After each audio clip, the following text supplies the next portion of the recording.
Hi everyone, my name is Yudhvir Seetharam. I'm a newly promoted full professor at the School of Economics and Finance. Glad to go and say that over my years of being a born and bred Witsi, I have risen through the academic ranks in order to now become one of the youngest, both in the history of the School of Economics and Finance and in the Faculty of Commerce, Law and Management. My research interest stems from my mentors in the division, where they mentioned to me, those who know what will go far in life, those who know why will be their bosses. That led me to go and do my both undergrad and postgrad at Wits, leading to my PhD, which focused on a field called behavioral finance. How do we understand what market participants do in the financial world, whether they have biases, whether they have rules of thumb, heuristics in making those decisions? How do we model those decisions using methods from mathematics, statistics, or even computer science like machine learning and AI, in order to come up with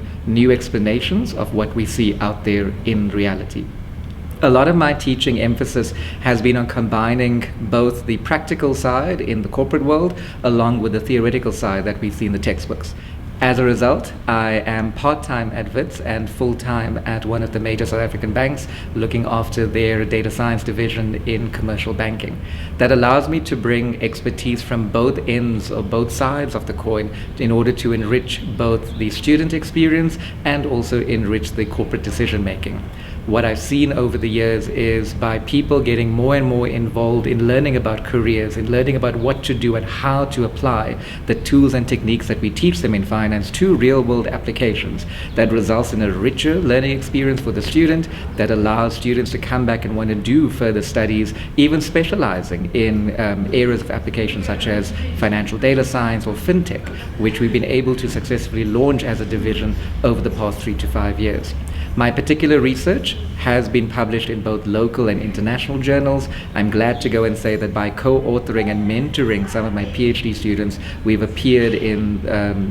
probably the highest impact finance journal out there, as well as one of the highest impact data science or information systems journals out there. I continue to work with my postgrad students, developing them, eventually hoping for them to come back at a master's level, at a PhD level, and then of course trying to get them to go more into academia. And we've seen that fruit come out, especially in the past 2 or 3 years, by many of these students coming from diverse disciplines and backgrounds, wanting to learn more about finance, and then being able to truly craft an interdiscipline mindset in the student.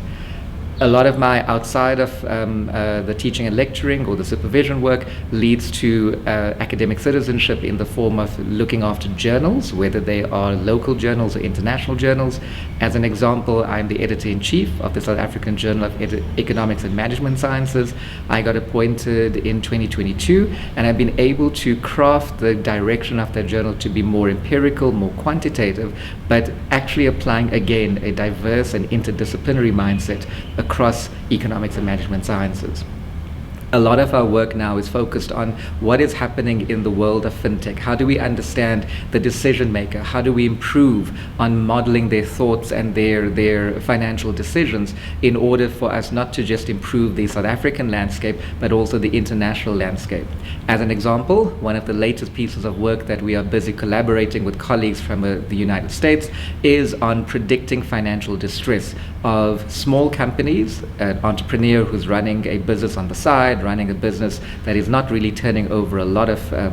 revenue, but being able to predict their financial distress so that we can now inform strategies to either help, in our example, government to come up with policies and regulations, or even help the entrepreneurs themselves in order for them to know what to do to limit their chances of failure.